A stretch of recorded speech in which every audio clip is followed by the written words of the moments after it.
दोस्तों, सप्रेम जय भीम। हम हैं एडवोकेट सुधीर एच तायडे, संचालक तथा मुख्य संपादक, blue tiger news channel, Amravati, Maharashtra. आज हम ब्लू टाइगर न्यूज चैनल के तमाम कार्यक्रमों को नियमित रूप से देखने वाले भारत के तमाम दर्शकों का तथा ब्लू टाइगर न्यूज चैनल के कार्यक्रमों को नियमित रूप से सुनने वाले भारत के तमाम श्रोताओं का हम एडवोकेट सुधीर एस साइडे, मैं ब्लू टाइगर बोल रहा हूं। इस सेगमेंट में आप सभी का हार्दिक हार्दिक स्वागत करते हैं। दोस्तों, मैं ब्लू टाइगर बोल रहा हूं। इस सेगमेंट के माध्यम से हम भारत के तमाम दर्शकों के साथ, तमाम श्रोताओं के साथ, हमारे तमाम हितचिंतकों के साथ और हमारे तमाम समर्थकों के साथ हम बात करना चाहते हैं। दोस्तों, हम सामाजिक समस्या के ऊपर लिखते हैं, हम सामाजिक समस्या के ऊपर बोलते हैं, हम सामाजिक समस्या के खिलाफ में वीडियोस बनाकर उसे यूट्यूब पे अपलोड करते हैं। हम अपनी बात को बड़े बेबाकी से हमारे संवाद के माध्यम से, हमारे कविता के माध्यम से हम उसे प्रस्तुत करते हैं और उसे फेसबुक पे भी अपलोड करते हैं और हम अपने विचार फेसबुक में भी नियमित रूप से लिखते रहते हैं। लेकिन दोस्तों, हमारी खासियत यह है कि हम बड़े ही आक्रामक तरीके से ज़रूर लिखते हैं, हम बड़े आक्रामक तरीके से ज़रूर बोलते हैं, लेकिन गंदे शब्दों का, असभ्य भाषा का, गालियों का हम इस्तेमाल कभी नहीं करते। आपने देखा होगा, फेसबुक पर हमारी आपने बार बार पोस्ट पढ़ी होगी, हमारे संवाद को सुना होगा, हमारे भाषण को सुना होगा, हमारी कविता आपने पढ़ी होगी, हमारी कविता आपने सुनी होगी।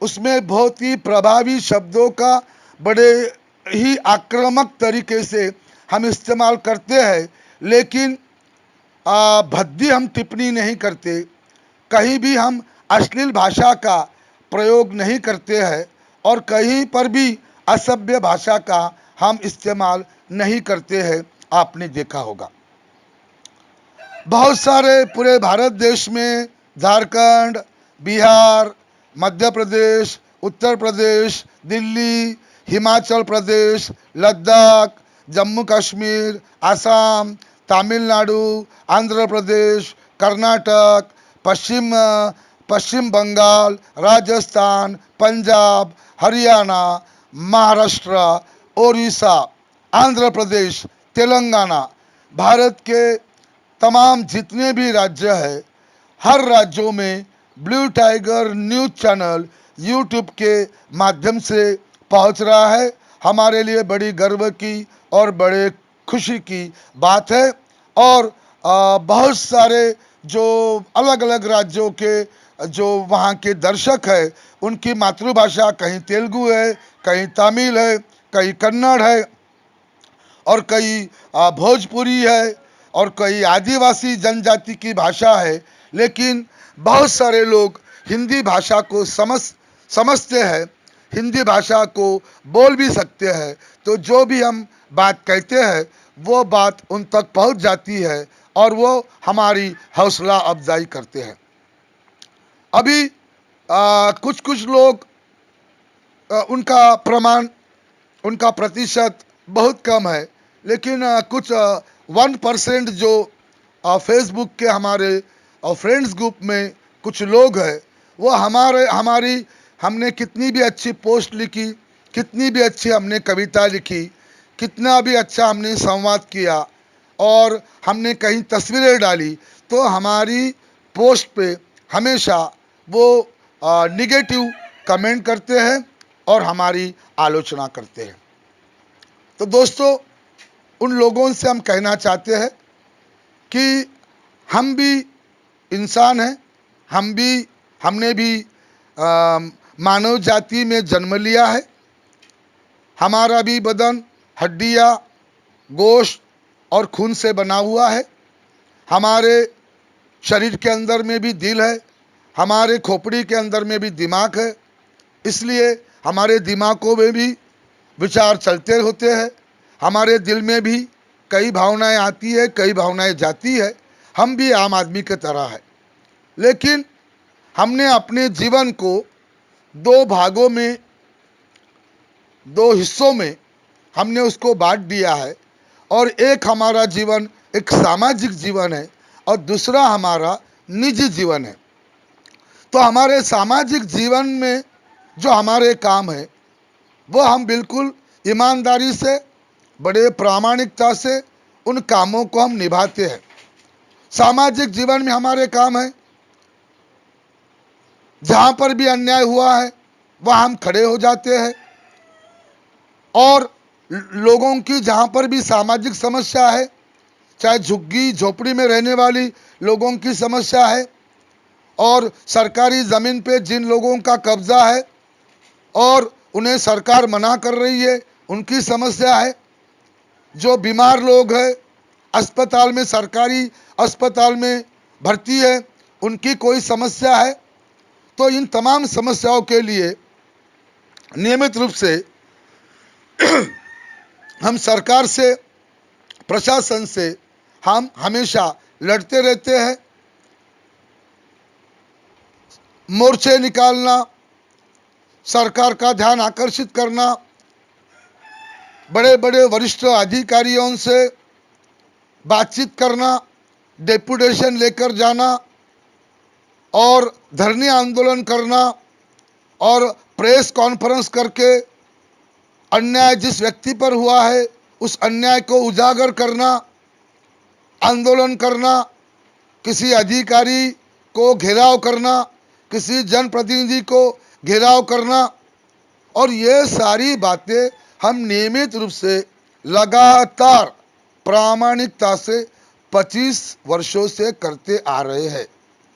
और सामाजिक जीवन में हम किसी भी प्रकार की मिलावट नहीं करते। उसमें सामाजिक जीवन व्यतीत करते समय, उस समय हम अपने सामाजिक व्यक्तित्व का जरूर ध्यान रखते हैं, ताकि हमारे सामाजिक प्रतिमा को किसी भी प्रकार की ठेस ना लगे। और 25 वर्षों से इस पथ्य को हम निभाते आ रहे हैं। और पूरे विदर्भ में जो लोग वास्तव्य करते हैं, महाराष्ट्र में जो लोग निवास करते हैं, जिन्होंने हमारे भाषण को सुना है, हमारे कविता को सुना है, हमारा मोर्चा देखा है, हमारा धरने आंदोलन देखा है, वरिष्ठ अधिकारियों से हमारी प्रशासनिक जंग देखी है, वे सारे लोग इस बात को जानते हैं। लेकिन दोस्तों, हम भी इंसान हैं, और इंसान जैसी आपकी कुछ मुश्किलें आपके साथ में, आपके जीवन में आती है, उसी तरह की पारिवारिक मुश्किलें हमारे भी जीवन में आती है। तनाही में हमें भी रहना पड़ता है। परिवार में आरोग्य की, सेहत की समस्या हो जाती है, हमारी भी हो जाती है। आर्थिक समस्या हमारी भी हो जाती है।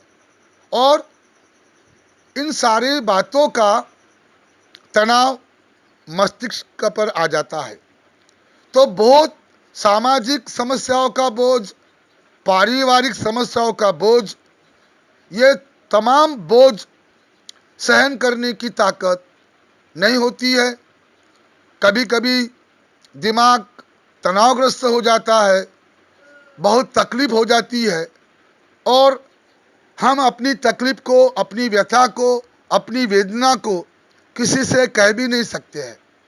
फिर ऐसे समय हम भी चाहते हैं कि हमें सामाजिक काम करने के लिए निरंतर हमें ऊर्जा मिलती रहे, हमें कभी भी थकान महसूस ना हो, हमारे चेहरे पे हमेशा मुस्कान कायम रहे।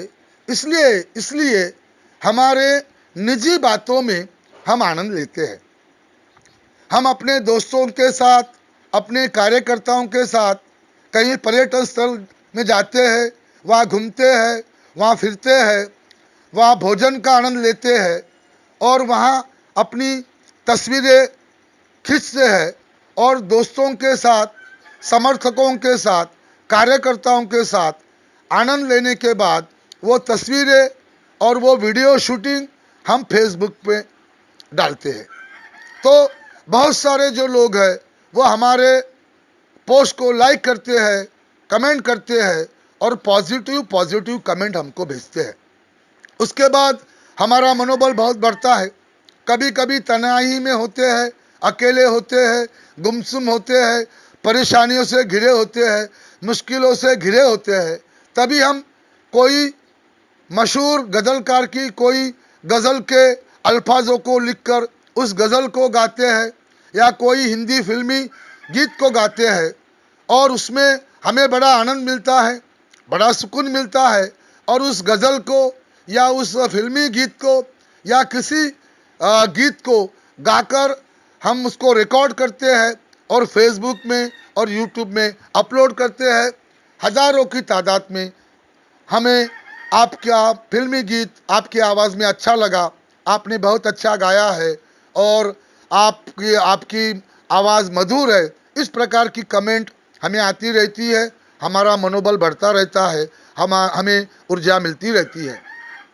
कभी कभी हम जब तन्हाई में बैठ जाते हैं या कोई राजनीतिक घटना घट जाती है, कहीं पर कहीं अत्याचार हो जाता है, कहीं पर सामाजिक समस्या निर्माण हो जाती है, तो हम तुरंत कलम लेके बैठ जाते हैं और उस मुद्दे पर अपनी कविता लिखते हैं, उस कविता को सुनाते हैं, उसको रिकॉर्ड करते हैं, उसको यूट्यूब में और फेसबुक में उसको अपलोड करते हैं।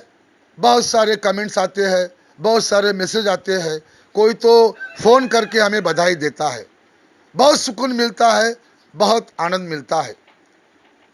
जो लोग केवल और केवल जिन्होंने एक लड़की से शादी की, 2 बच्चों को पैदा किया, उनके बच्चे पढ़ रहे हैं और उन्होंने एक अपना बड़ा बंगला बनाया, उसके बाद अपने लिए बड़ा एक फार्म हाउस खरीदा है, उनके आंगन में बंगले में एक 4 व्हीलर खड़ी है, घर के अंदर में उनके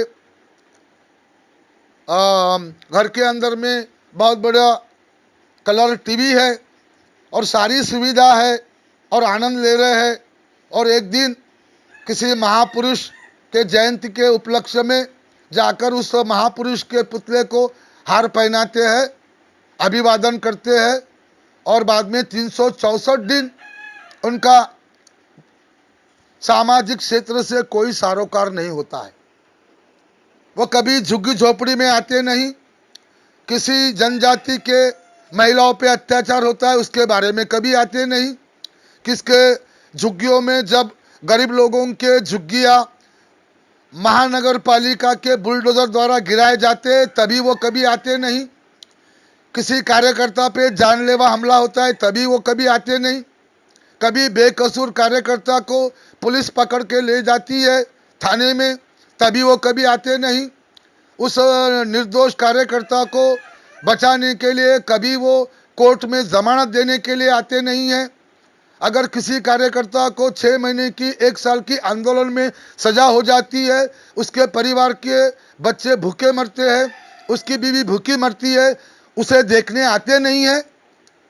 लेकिन बैठे बैठे फेसबुक पर किसी की आलोचना करना और किसी के ऊपर में भद्दी टिप्पणी लिखना, इनको बड़ा आनंद आता है। तो दोस्तों, ऐसे लोगों की हम परवाह नहीं करते हैं। मेरे जीवन में हमने हमेशा देखा है कि कुछ लोगों को केवल केवल और केवल किसी के बारे में बुराई करना, ये एक ही गुण उनके ऊपर है। हम भारत के तमाम अपाहिजों के बारे में, अपंग व्यक्तियों के बारे में हमें बड़ा आदर है, हमें बड़ा सम्मान है। और हम उनके वो जो अपाहिज होने के बाद में वो जो समाज में सीना तान कर चलते हैं, चाहे वो दृष्टिहीन लोग हो, चाहे एक जिनका पैर कटा हो, चाहे जिनके 2 हाथ और 2 पैर कटे हो, चाहे कोई पोलियो ग्रस्त हो, इनके प्रति हमें बड़ा आदर और सम्मान है। कई अपाहिज जो क्रीड़ा क्षेत्र के खिलाड़ी है, इन लोगों ने राष्ट्रीय स्तर पे मेडल प्राप्त किए हैं, हमें बड़ा गर्व महसूस होता है। और कई अपाहिज लोग जो संगीत के साज है, चाहे हारमोनियम है, चाहे तबला है, चाहे ढोलक है, चाहे गिटार है, चाहे वायलिन है, तो बहुत खूबसूरती से हमने उनको इन संगीत साजों को बजाते देखा है और हम बड़े हैरत में पड़ जाते हैं। कई दृष्टिहीन कलाकारों को और युवाओं को, युवतियों को हमने बड़े सुरीले आवाज में उन्हें गाना गाते हमने सुना है। तो इनके प्रति हमारे दिल में बड़ा सम्मान है। लेकिन जैसी भी जिंदगी मिलती है, जैसा भी व्यक्तित्व हमें कुदरत ने दिया है, उस व्यक्तित्व का इस्तेमाल हमारे अपने विकास के लिए, अपने परिवार के विकास के लिए, समाज के विकास के लिए, राष्ट्र के विकास के लिए करना चाहिए। लेकिन कुछ कुछ लोगों को हमारे व्यक्तित्व से जलन होती है। कभी हमारे लंबे सर के बालों पे टिप्पणी करते हैं, कभी हमारे दाढ़ी पे टिप्पणी करते हैं। तो उन लोगों को हम बताना चाहते हैं कि यदि आपको टिप्पणी करना है तो जितने लोगों को आप नेता मानते हो उन पर भी टिप्पणी करने की आप में हिम्मत होनी चाहिए।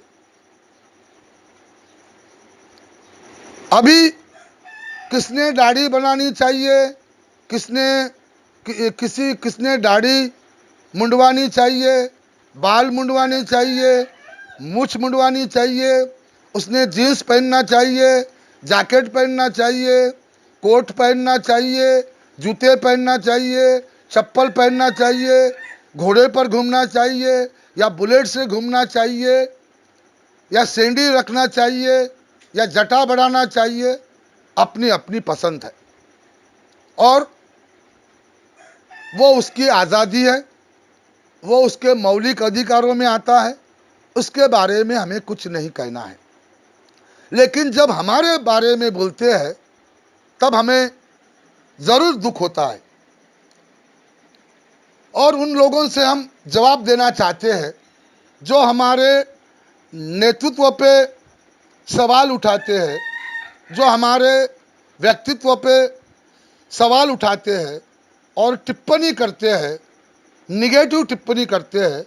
उनको हम कहना चाहते हैं कि हम हमारे व्यक्तित्व से बहुत बहुत खुश है।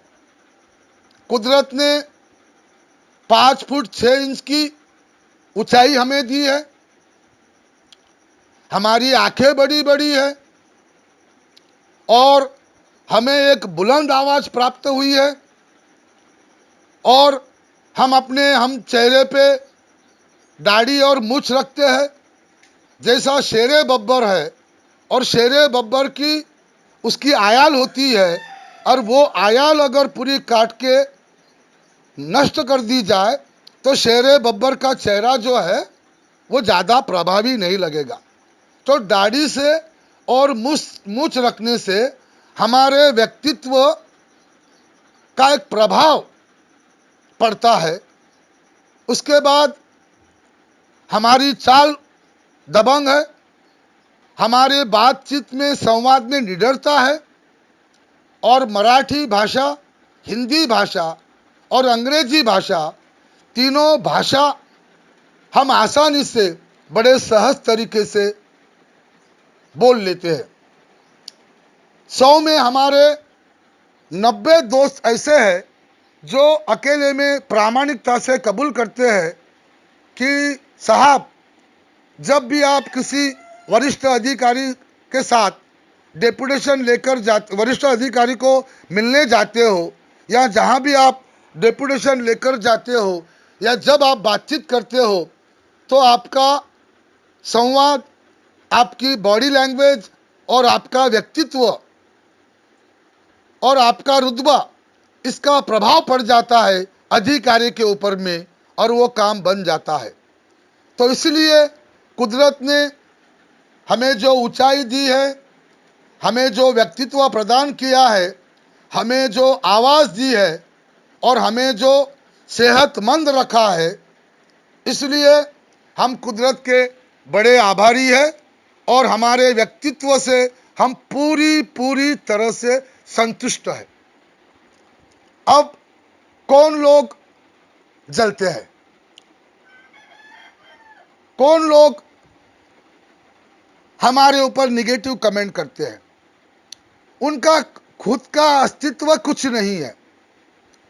अभी आप देखोगे लोगों को दाढ़ी के ऊपर में हमारे आलोचना करते, टिप्पणी करते। कौन लोग करते हैं? उनको मूछ आती ही नहीं, दाढ़ी उनको उगती नहीं, और दाढ़ी अगर उगती है तो उनको 3 बाल, ठुड्डी पे 3 बाल उगते हैं, बाकी दाढ़ी आती नहीं। इसलिए हमारी घनी दाढ़ी से वो लोग जलते हैं। और ऐसे लोग जिन्हें दाढ़ी आती नहीं, मूछ आती नहीं, वो लोग कई संगठन में नेतृत्व कर रहे हैं, वो उनका अधिकार है, लेकिन ये लोग मुझसे जलते हैं। उसके बाद ऐसे लोग हैं कि जो भर जवानी में पूरे टकले हो गए, उनके सर के बाल पूरे चले गए हैं, पूरे टकले हैं। वो बोलते हैं कि वो ब्लू टाइगर है, वो लंबे लंबे बाल रखता है। कुदरत ने मुझे घने और लंबे बाल दिए हैं, मैं खुश हूँ। वो टकले हैं और कैप पहनते हैं और लीडरशिप करते हैं, वो हमारे बालों की आलोचना करते हैं। तो टकलों को वो नेता मान सकते, जिसे मूछ उगती नहीं, दाढ़ी उगती नहीं, उसे भी ये लोग नेता मानते हैं, और उसको मूछ आती नहीं, दाढ़ी आती नहीं, इसलिए उसकी कोई आलोचना नहीं करते। जिसके सर पे एक भी बाल नहीं है, जो पूरी तरह से गंजा है, उसके टकले पे आलोचना नहीं करते, और हमारे घने बालों पे आलोचना करते हैं।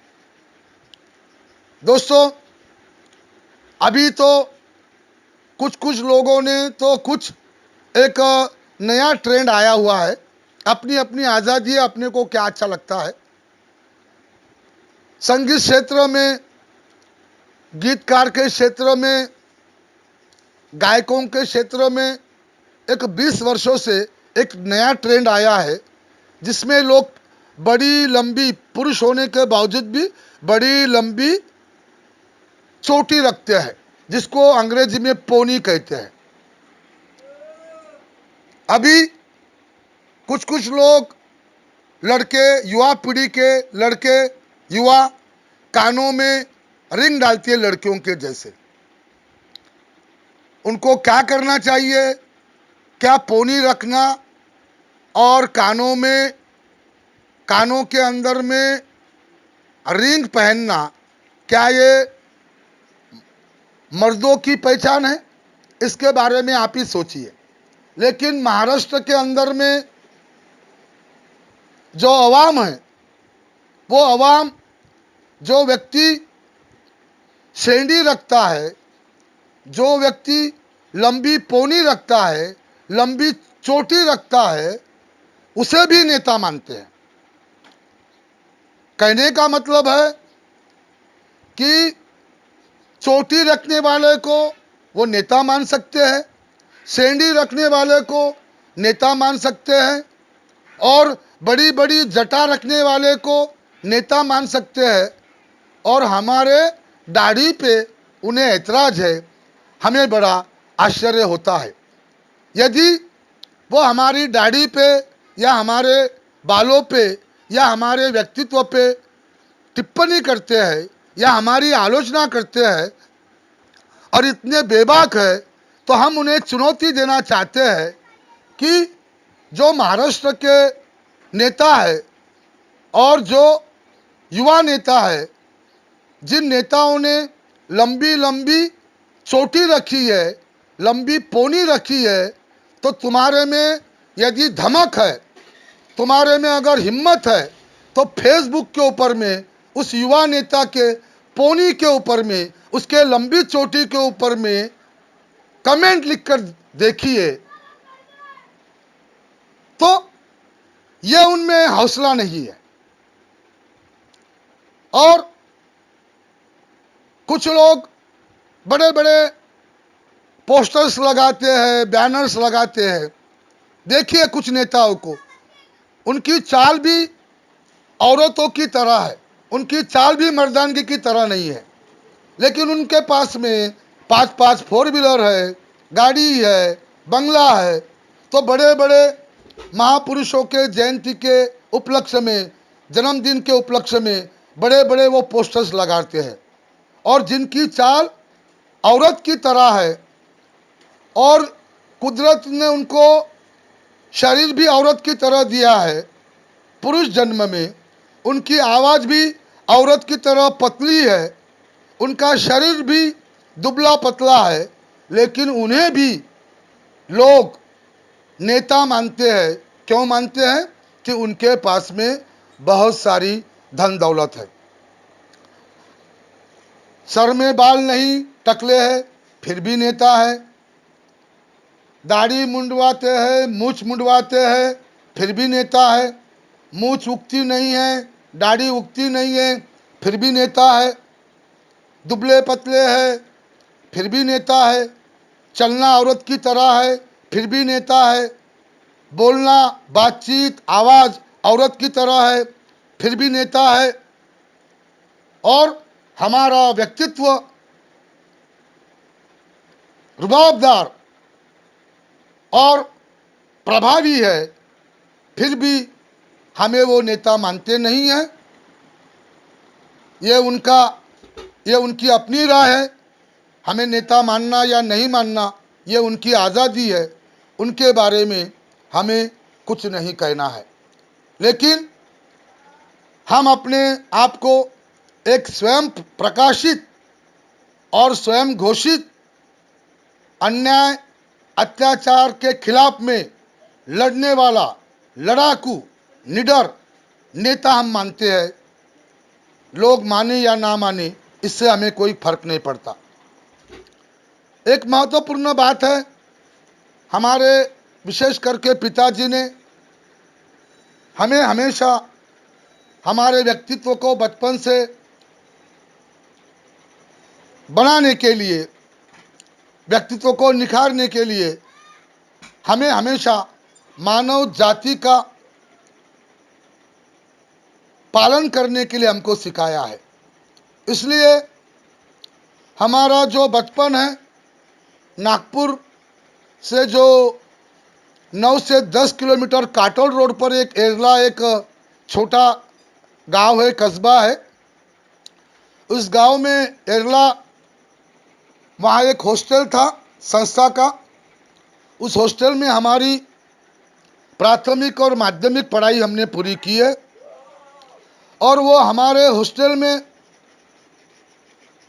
ओबीसी समाज के बच्चे मेरे साथ पढ़ते थे, परदेशी ब्राह्मण के लड़के मेरे साथ पढ़ते थे, देशमुख जाति के लड़के मेरे साथ पढ़ते थे, अनुसूचित जनजाति के बच्चे मेरे साथ पढ़ते थे, मुस्लिम समुदाय के बच्चे मेरे साथ पढ़ते थे, ईसाई समुदाय के बच्चे मेरे साथ पढ़ते थे। तो बचपन में हम लोग एक थाली में खाना खाते थे, एक साथ कबड्डी खेलते थे, एक साथ खो खो खेलते थे, एक साथ क्रिकेट खेलते थे, एक साथ हॉकी खेलते थे, एक साथ फुटबॉल खेलते थे, एक साथ वॉलीबॉल खेलते थे। और किसी भी एक व्यक्ति का अगर उसकी माँ टिफिन लेकर आ जाए तो हम उसके साथ बैठकर खाना खाते थे। तो बचपन से ही प्रेम भाव और भाईचारे की भावना ये हमारे खून में, हमारे माता पिता से हमें प्राप्त हुई है और माहौल से ही हमें प्राप्त हुई है। हम कट्टरपंथी सोच हम कभी रख नहीं सकते और भविष्य में ना हम रखेंगे। तो दोस्तों, नागपुर से हम यहाँ अमरावती में शिफ्ट हो गए। फिर हमारे कुछ दोस्त, कोई मुंबई चला गया नागपुर से, कोई हैदराबाद चले गया, कोई पुणे में जाकर बस गया, कोई दिल्ली में जाके बस गया, कोई औरंगाबाद में जाके बस गया। लेकिन नागपुर के हर बस्ती में हमारे 400 से 500 दोस्त हमारे रहते हैं। नागपुर के जो इलाके हैं, गड्डी गोदाम, खलासी लाइन, पासपावली, नारा नारी, टेका, जरीपटका, छावनी, सदर, गिट्टी खदान, मंजीदाना कॉलोनी, मकर धोकड़ा, धरमपेट, शंकर नगर, रामदास पेट, रवि नगर, वाड़ी, हिंगना रोड, जैताला, मेडिकल चौक, वंजारी नगर, बैनर्जी लेआउट, कुकड़ेली लेआउट, विश्वकर्मा नगर, चंद्रमणि नगर, चंदन नगर, जोगी नगर, बेजन बाग, राम बाग, बैद्यनाथ चौक, महाल, ये सारी नागपुर की जो पूरी तमाम बस्तियां हैं, वहाँ पर हमारे दोस्त लोग रहते हैं। हमें बड़े अपने जान से भी ज़्यादा वो चाहते हैं। और लीडरशिप के गुण कोई आसमान से नहीं आते, ना ही लीडरशिप के गुण इंजेक्शन लेने से प्राप्त होते हैं, वो खून में ही होने चाहिए। आप लोगों को और एक बात बताना चाहता हूँ कि हमने स्कूल से ही लीडरशिप की है। हाँ, अपने कक्षा में हम हमेशा सबसे तेज दिमाग वाले छात्र थे। पढ़ाई के समय हम बड़े शांत रहते थे, पूरी बात समझ लेते थे, पूरा सबक समझ लेते थे। और कक्षा के अंदर में हमने कभी भी किसी अध्यापक के साथ कभी भी हमने बुरा सलूक नहीं किया, दुर्व्यवहार नहीं किया, कभी भी उनका हमने अपमान नहीं किया। लेकिन कक्षा छूटने के बाद में हमारे इर्द गिर्द हमेशा 20, 25, 30 छात्राओं का झुंड हुआ करता था। और स्कूल में भी हम कक्षा के बाहर लीडरशिप करते थे। लेकिन हमें बचपन से ही अन्याय के खिलाफ थे हम। अन्याय से हमें चिढ़ थी। दुबले पतले व्यक्ति को, बेकसूर बच्चे को, छात्र को यदि कोई मारता पीटता था या कोई शर्मीली लड़की को कोई अगर छेड़ता था तो हम जाकर उसकी पिटाई कर देते थे। कॉलेज के जीवन में भी हमारे इर्द गिर्द 50 छात्राओं का झुंड हुआ करता था। तो हमने हमेशा अपना जीवन बड़े निडरता से निभाया है। और बचपन से ही स्कूल में, कक्षा में भाषण देना, कविता को पढ़कर सुनाना, कहीं देशभक्ति पर गीतों को गाना, ये हम बचपन से करते आए हैं। और जैसे जैसे हम उम्र में बड़े हुए, इन तमाम गुणों का विकास हुआ है। अभी हमारा नागपुर में एक जैन समाज का हमारा एक दोस्त रहता है और वो हमारा बचपन का बहुत अजीज दोस्त है। उसका नाम है राम बेदी।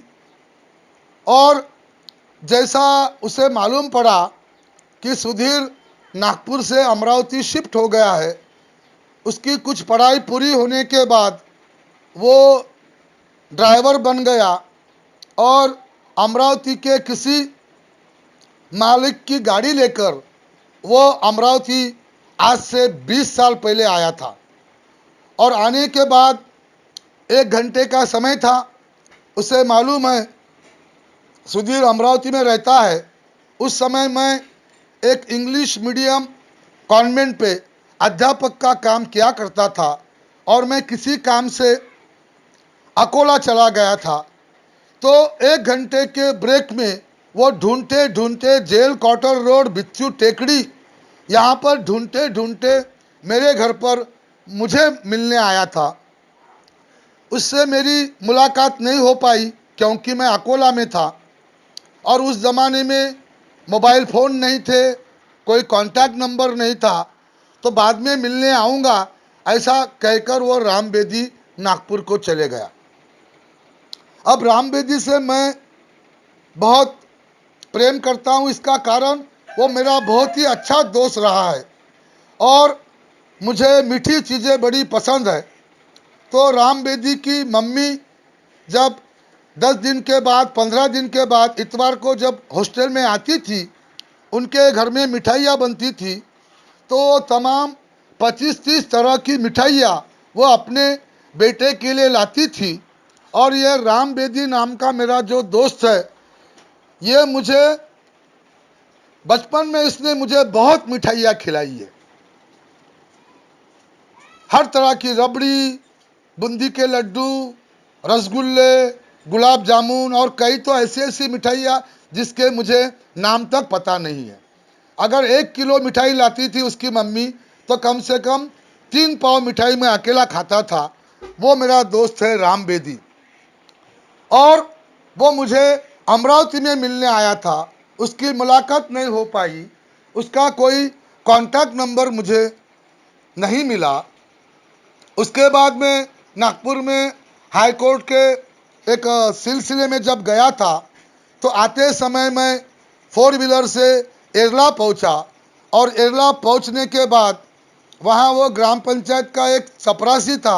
वहां मैंने मेरा ब्लू टाइगर का कार्ड दिया, मेरे मोबाइल नंबर दिया और मैंने कहा कि यहाँ मैं पढ़ा हूँ, यहाँ के जो मेरे दोस्त आएंगे उनको मेरा कांटेक्ट नंबर देना। तो शाम में वहाँ लोग जमा हो गए और नागौराव शेवाले, ये मेरा जो दोस्त है बुद्धिस्ट कम्युनिटी का, तो इसने मुझे कांटेक्ट किया और येरला और नागपुर के दोस्तों के सारे मोबाइल मुझे उसने भेजे। भेजने के बाद एक हमारा आदिवासी गोंड जनजाति का मेरा बचपन का दोस्त रामेश्वर उर्फ बापू गंगाराम धुर्वे, ये सोलापुर में फोटोग्राफी करता है। वो लॉकडाउन में येरला में आया, उसे मालूम पड़ा कि मैं अमरावती में हूँ, उसने मुझसे कांटेक्ट किया और फिर मैंने रामेश्वर धुर्वे से कहा, बापू से कहा कि कैसा भी करके राम बेदी का मुझे कांटेक्ट चाहिए। वो बोले अभी मैं तो सोलापुर रहता हूँ। मैंने बोला वो यहाँ पर 20 साल पहले आया था, उसका कांटेक्ट नंबर नहीं है, वो कहाँ रहता मुझे मालूम नहीं, वो कहाँ उसका पता है मुझे मालूम नहीं। अब मैं उससे कांटेक्ट क्या करूँगा? और उसका कोई फेसबुक अकाउंट नहीं है, उसका कोई व्हाट्सअप नंबर नहीं है, उसका कोई ईमेल नहीं है, उसका कोई एड्रेस नहीं है। वो बोले हर साल में वो कम से कम 1-2 बार येरला आता है, लेकिन पिछले 2-3 साल में वो आया नहीं। लेकिन मेरी इच्छा शक्ति बहुत प्रबल है और अभी 8 दिन पहले राम बेदी येरला पहुंचा। रामेश्वर उर्फ बापू धुर्वे ने उसे बोला कि सुधीर अमरावती रहता है और बापू धुर्वे ने राम बेदी को मेरा कांटेक्ट नंबर दिया और राम बेदी ने आज से 4-5 दिन पहले मेरे फ़ोन पे कांटेक्ट करके मुझसे बात की। तो मुझे इतना सुकून मिला, इतना आनंद मिला, किसी व्यक्ति को जिसने बहुत परेशानी झेली है, बहुत तकलीफ़ें भुगती है, बहुत गरीबी के दिन में ज़िंदगी बिताई है, ऐसे व्यक्ति को 10 करोड़ रुपए मिलने के बाद में जो खुशी मिलती है उतनी खुशी मुझे मिली। फिर मेरा एक राइट हैंड था नज़ीर अहमद, जो नागपुर में इलेक्ट्रिक कॉन्ट्रैक्टर बना हुआ है, उसका नंबर राम बेदी ने मुझे दिया, उससे भी बातचीत की। मेरा तीसरा साथी एक राजेश सक्सेना, जिसके बड़े भाई नव भारत में वो ज़माने में संपादक के रूप में काम किया करते थे, उससे भी मेरी बातचीत होने वाली है। तो मुझे बड़ी खुशी हुई। ये मेरा निजी जीवन है, दोस्तों के साथ में बातचीत करना, गपशप करना, गज़लें गाना, कविताएं लिखना, गीत गाना और क्रिकेट खेलना, हॉकी खेलना, फुटबॉल फुटबॉल खेलना, नाटक लिखना और नाटक में अभिनय का काम करना और पर्यटन स्थलों को देखना, फिल्में देखना, शेर व शायरी पढ़ना, किताबें पढ़ना और गज़लें सुनना, ये मेरा निजी जीवन है और इसे किस रीति से जीना चाहिए ये मेरा अधिकार है। लेकिन कुछ लोगों को मेरे फोटो पे आपत्ति है, कुछ लोगों को मेरे गाने पे आपत्ति है, कुछ लोगों को मेरे गज़ल गाने पे आपत्ति है, कुछ लोगों को मेरे अभिनय करने पे आपत्ति है, कुछ लोगों को मेरे दाढ़ी पे आपत्ति है, कुछ लोगों को मैंने जीन्स पैंट पहनने पे आपत्ति है, कुछ लोगों को मेरे जैकेट पहनने पे आपत्ति है, कुछ लोगों को मेरे कोट पहनने पे आपत्ति है, कुछ लोगों को मेरे गॉगल पहनने पे आपत्ति है, कुछ लोगों को मेरे लंबे बाल रखने में आपत्ति है, कुछ लोगों को सामाजिक क्षेत्र में मेरे काम करने पे आपत्ति है। तो ऐसा नहीं हो सकता। ये मेरा निजी जीवन है और इस निजी जीवन के अपने जीवन का मैं मालिक हूँ। अगर किसी को तकलीफ दिए बिना, किसी को सताए बिना, किसी को परेशान किए बिना अपने आप को सुकून देने के लिए, आनंद देने के लिए और किसी का नुकसान किए बगैर कोई चीज़ करने से मुझे आनंद मिलता है, तो वो चीज़ मैं ज़रूर करूँगा और इसके लिए किसी की इजाज़त की हमें ज़रूरत नहीं है और किसके सलाह मशवरे के भी हमें ज़रूरत बिल्कुल नहीं है। अभी हमें अगर कुछ अच्छी बात हुई, हम लिखते हैं इस व्यक्ति से मेरी मुलाकात हुई, मैं बहुत खुश हूँ। एक व्यक्ति ने लिख दिया, ये क्या लिख रहे हो? बोले आप कुछ भी लिखते हो। अरे मैंने क्यों लिखा? मैंने राम बेदी का नाम लिखा, नज़ीर अहमद का नाम लिखा कि इन दोनों मेरे बचपन के दोस्तों से मुलाकात हुई। फेसबुक पूरे ऑल वर्ल्ड में जाता है, तो मेरे जो बचपन के 1000, 2000, 3000 जो मेरे बचपन के साथी है, जो बड़े बड़े आदिल कुरैशी, आलम कुरैशी, राजेश सक्सेना, एक स्वीपर समाज का मेरा दोस्त मेडिकल का सुभाष पसरकर, हाँ, उसके बाद में एक धनगर समाज का विनोद गिरे और कुंभी समाज के किशोर गमे, अरुण गमे, सोनार समाज का राजेंद्र भुताड़, ये जो मेरे सारे दोस्त हैं, जो कई मुंबई में हैं, कई पूना में हैं, कई चेन्नई में हैं, कई हैदराबाद में हैं, कई दिल्ली में हैं, उनकी मुझे कोई जानकारी नहीं है।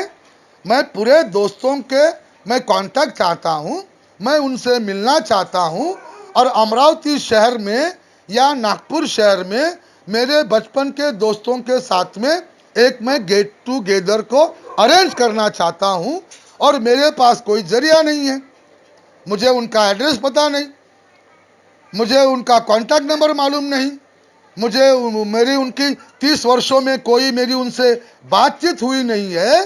तो मेरे सारे दोस्तों को इकट्ठा करने के लिए जो जो राम बेदी का नाम पढ़ेंगे, जो जो नज़ीर अहमद का नाम फेसबुक पे पढ़ेंगे, तो मेरे सारे जो बचपन के दोस्त हैं और विशेष करके नागपुर में 80-90% जो लोग मेरे रहते हैं, वे लोग पढ़ेंगे कि सुधीर अमरावती में रहता है, सुधीर वहाँ वकील बन गया है, सुधीर वहाँ ब्लू टाइगर का संगठन चलाता है, सुधीर वहाँ ब्लू टाइगर का अखबार चलाता है, सुधीर वहाँ यूट्यूब चैनल चलाता है, सुधीर सामाजिक क्षेत्र में काम करता है, तो ये सारे दोस्त मुझ तक पहुंच जाएंगे और मुझे वहां नागपुर में मेरे ब्लू टाइगर संगठन का मुझे वहां जोनल कार्यालय वहां शुरू करना है। और मेरे सारे दोस्त दबंग निडर है, जान को जान देने वाले हैं, तो उनका आधार लेकर मुझे नागपुर में ब्लू टाइगर का संगठन मुझे बड़ा करना है और हर जाति के हर धर्म के लोगों को लेकर साथ में लेकर। इसलिए मैंने फेसबुक पे वहाँ पोस्ट डाली है। मेरा बचपन वहाँ बीता है और इसलिए वो उस जिले में मुझे मेरे संगठन को बड़ा करना है। येरला, फेटरी, चिंचोली, कलमेश्वर, धापेवाड़ा, मोहाड़, मोपा,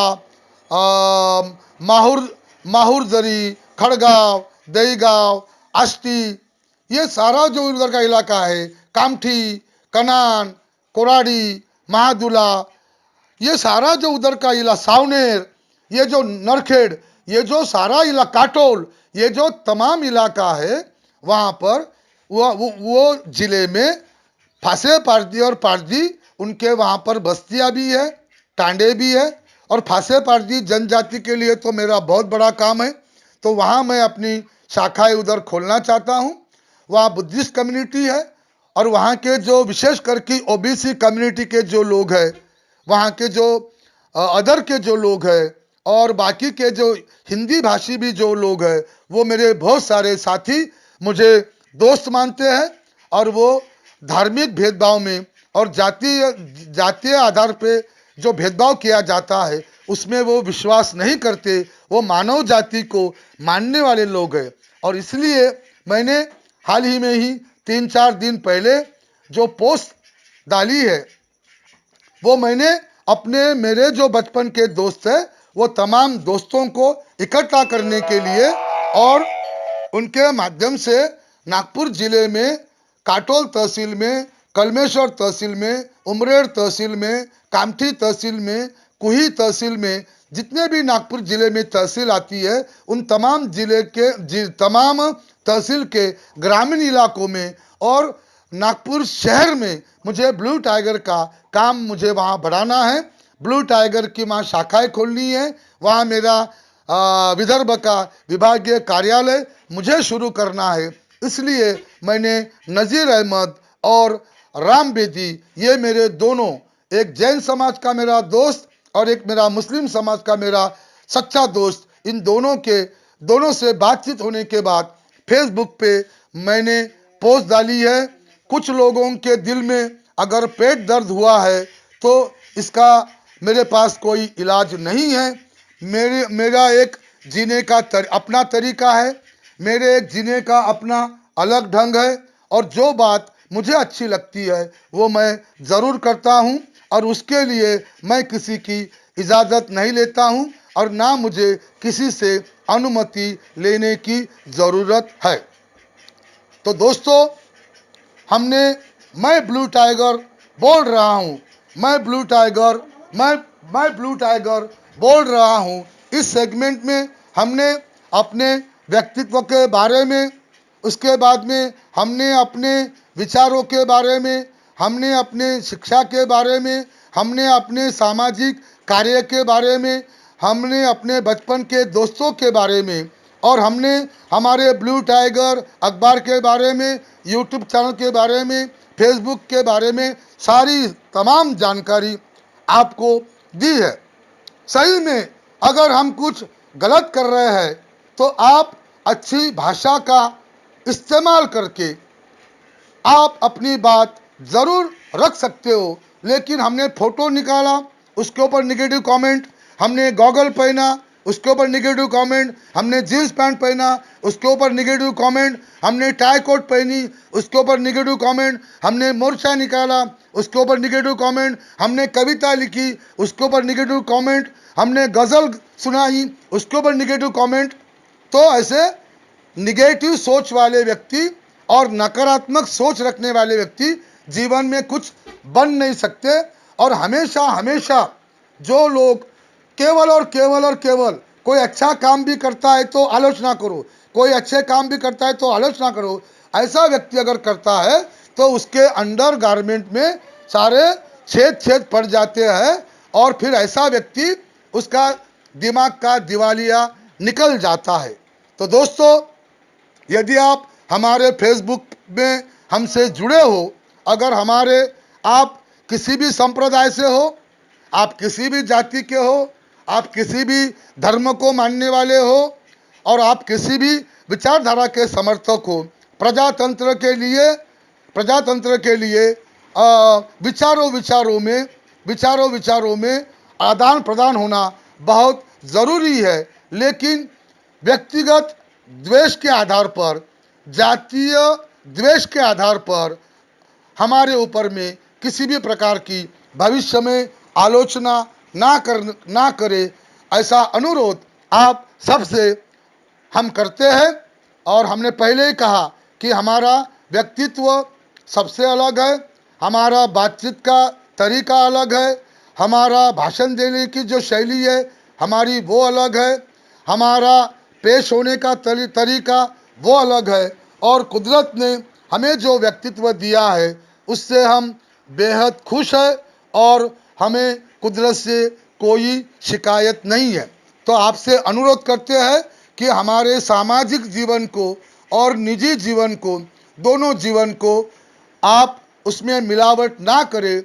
निजी जीवन हमारा, हम चाहते हैं कि हम तनाव मुक्त रहे, हम चाहते हैं कि थोड़ा सा हल्का फुल्का थोड़ा हम मजाक करें, हम चाहते हैं कि नाटक लिखे, हम चाहते हैं कि हम अभिनय करें, हम चाहते हैं कि हम गज़ल गाए, हम चाहते हैं कि हम हिंदी फिल्म गीत गाए, हम चाहते हैं कि हम कहीं पर्यटन पे चले जाए, हम चाहते हैं कि हम दोस्तों के साथ उछल कूद करें, थोड़ी मस्ती करें, हम चाहते हैं दोस्तों के साथ अच्छे भोजन का आस्वाद ले। ये हमारा निजी जीवन है और हमें सेहतमंद रखने के लिए और अपने आप को ताकतवर रखने के लिए और अपने मस्तिष्क को तनाव मुक्त रखने के लिए ये बहुत बहुत ज़रूरी है। लेकिन हम आपको आश्वासन देते हैं कि सामाजिक जीवन में हमारी जो भूमिका है उस भूमिका से हम मरते दम तक प्रामाणिक रहेंगे और हम अपने समर्थकों का, अपने हितचिंतकों का